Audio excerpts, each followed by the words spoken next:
Emhlabeni Londle ophapha ekhanda kamenze sinibingelele sinamukele ke phina phila wethamele khona i1 KZN TV igama lami nguphiwe ngokwamthembu sikhuluma nawe ke usuku namhlanje sisemkhandlweni Big 5 Hlabisa nokuyilapho khona ke kuzokwethulwa ke ngempela ke ama project ahlukahlukene kuphinde futhi kunikezwe nezinsiza emphakathini ikakhulukazi izinsiza lezi okuyizona ezizolekelela ekuthenini uphucuke impilo yomphakathi ngakweza amabhizinisi njengoba sizokhumbula ukuthi anqabile ke amathuba emsebenzi kulesi sikhathi nokho esizokhuluma naye imeya yomkhandlu iBig 5 Hlabisa umhlonisha uCampus Khumalo ozosichazela kabanzi ngosuku nengqikithi yosuku namhlanje ngaphambi ukuthi siyeke emphakathini nawo ozwakeleke uluthakasele kakhulu lolusuku uma ngabe sithi ke abakhulume uCluster B njobe sikuwona namhlanje ama ward benefit akho kubenefita uward 6, 7, 8, 9, 10. Lo mshikashika siuqale ngomhla ka30 lapho kade kubenefita khona uCluster A. Ngomhla ka27 kuyo lenyanga siyokwenza inkonzo efanako emakhasa kuCluster C. Lapho kuzobenefita khona amanye amaward but for today awu4 amaward la eMdletsheni no awu5 amaward la eMdletsheni okuyiwona abenefit akho ziningi izinto ababenefite ngazo njoba siwabona ama cold room kuya ngokuthi abantu ama co-op acele ini ngokuxhumana namakhansela awo amanye kade becela amathangwe abanye becela ingcingo zokubiya abanye bacela ama project okwakhiwa kodliwa nokufuya kweinkukhu abanye bacela imishini yokuthunga abanye izinto zama catering abanye ke ugandaganda nje siwabona imishini yokuhecha utshani imishini yokugawula izihlahla kuningi to mention the few kodwa konke esikwenzile besikwenza ngokwezicelo zomphakathi abacelile ingakho kusibenzele lezi zinto namhlanje ngobumeya denza iservice delivery ya poverty alleviation sina njengomama abe siyazama women's club emacabuzela sihlomule ngoJojo Tanki aba2 abango 5000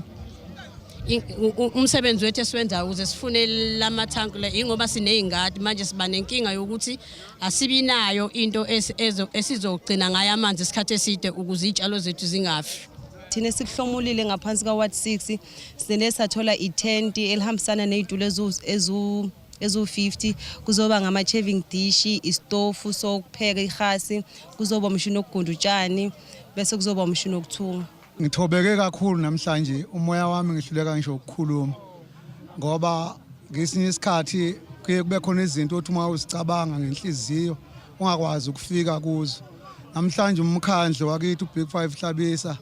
wenze into engena ijule enhlizweni zethu sizibone namhlanje sizokwazi ukuzenzela lokho esihlale sihlupheka sikwenza singazi zokuthatha apho kokulima ukulima nje kukodwa mina siphila ngakho iyona into esisebenzisa kakhulu namhlanje umkhandlu wase Big 5 Hlabisa usihlomulise kakhulu ngezinto besidinga i-cold room sidinga imishini yokuthunga sidinga imishini yokugunda utshani sidinga ucingo ifence yokubiya eingadini inhloso yokucela lento yokubanika lento lama project ukuthi njobe inhloso yawo kuxosha indlala njobe isimo semsebenzi sinqabile umuntu ohlakaniphile nomuntu oyinikelakho nomuntu oyimiselakho angakwazi ukuyisebenzisa lezi zinto akwazi ukuphila nomndeni aphile nezihlobo nomakhelwane ngoba isurplus of the product iyona kumele bayidayise bakwazi ukusizakala siyoqala ake ngithi nje i-cold room sisizakele kakhulu nge-cold room kukhona umsebenzi okufanele siwenze nge-cold room njengo-ward 10 bizosiza kakhulu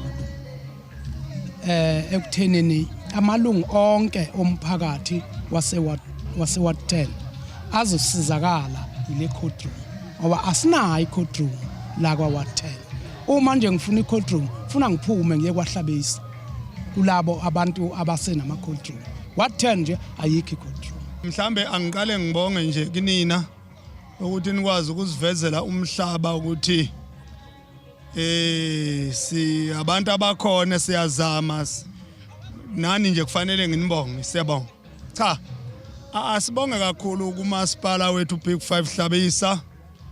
qala phezulu kuba Mayor City Khumalo kuze emakhanseleni ukuzofika kithi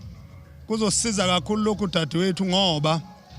mangikutshela nje siyabantu abalima uzama ngeimbongolo senza yonke lonto ngokusemazingeni aphansi ngoko kweyikhotha lelizwe sinalo imvula iyana kakhulu sithola sesigega ngezandla imishini lezosiza kakhulu ekuthenini sikwazi ukusika ngemishini kube lula incingo zokubiya isefo lezokubiya amasimu so silekelela kakhulu emfuyweni ngoba masilimile ngalezo mbongolo zethu iyafika imfuyo ngokubiya kwethu okungangalawo mandla esinawo isimoshela imfuyo namhlanje sithola isefo sizobiya amasimu size sikuvuna okuphakathi sidayisela umphakathi siphile ngoba amathuba emisebenzi awekho iyona ndlela le yokusilethela amathuba emisebenzi emakhaya ukuthi sikwazi ukucosha nathi sesibadala kodwa nje sishaya ihlombe kakhulu bakwethu siyabonga sihlomle ngeincingo zokubiya ingadi nezixobo zakhona sahlomla nangokudla kokufida izinkukhu amatshwele nemshini yokugunda utshani nemshini yokusika ihlahla Mbukeli ke uKhumalo uphinde wagcizelela okwenziwe amadoda ekuthenini ekwazi ukuzihlanganisa wabeseqhuquzela ukuthi into yokuzakha nokuzenzela into okufanele iphile emizweni yabantu ukuze kuzosuka ikati eziko ubese evala ke ngokuthi akhuthaze abesifazane ukuthi bafunde ukuzimela baphinde futhi ke bazenzele nakhona sibathola uma ngabe sithi ke abakhulume amadoda avele ayihlanganisa wona asuke emawadini ala uward 6 7 8 9 10 njobe emahlanu nje amelele iwadi ngayinye bayi co-opt ba registrile bafaka isicelo sakwazi ukubasiza but sithi ke ukanakana njengoba umusha unje esibanika wona ukuthi baqale manje balime basizakale lokanakanda unegeja uneslash abokwazi ukusebenzisa islash sokugunda utshani sithi kubona lokanakanda uma usufila singeni kuona ngophela udizela singeni kuona noma yimuphi umonakala njengoba ubona nje ungawukhotha ngisho ukukhotha ngendlela omshangayo sithi ke sicela abawuphathisa kwekhali zamantunga zonke izinto esibanike zona umphakathi abayiphathe kahle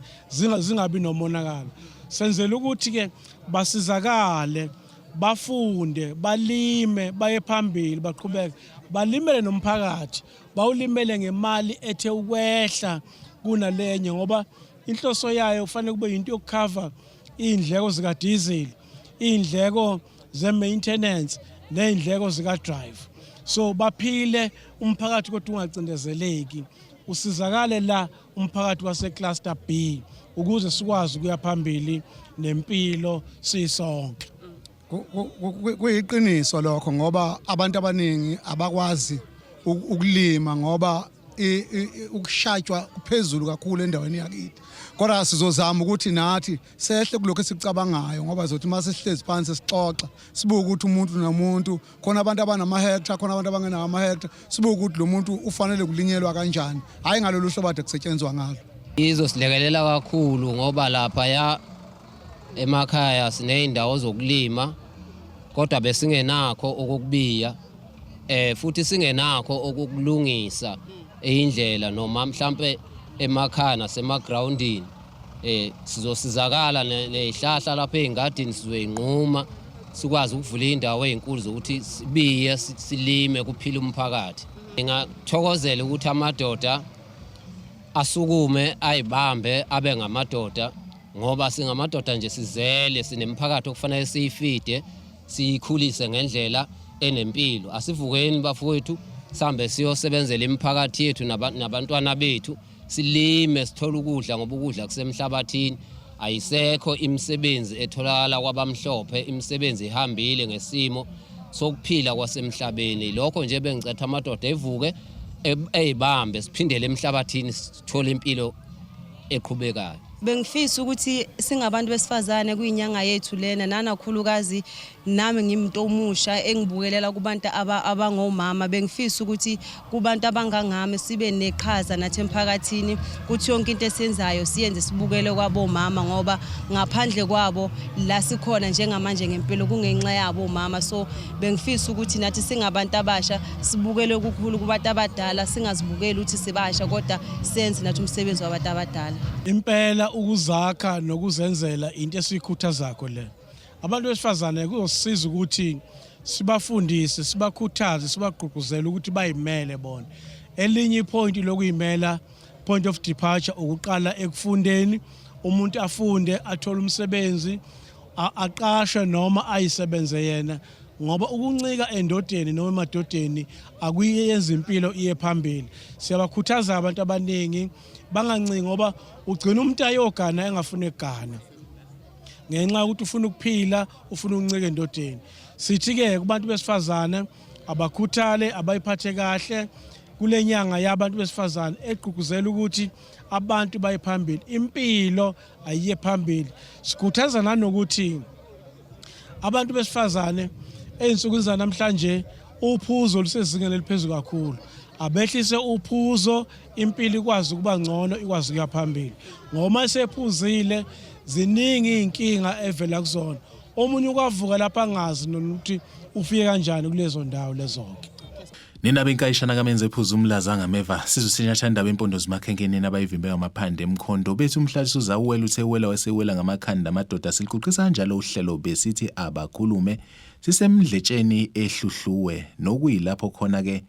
besikhuluma ke nomkhandlu iBig 5 Hlabisa. Igama lami nguphiwe ngokwamthembu uncedi inyoni encane yasha amaphiko yandiza. Ngivumeleni ngiguqe esiquqeni sonke siyothi sukuma kube kusulizayo. Inkosi inibusise.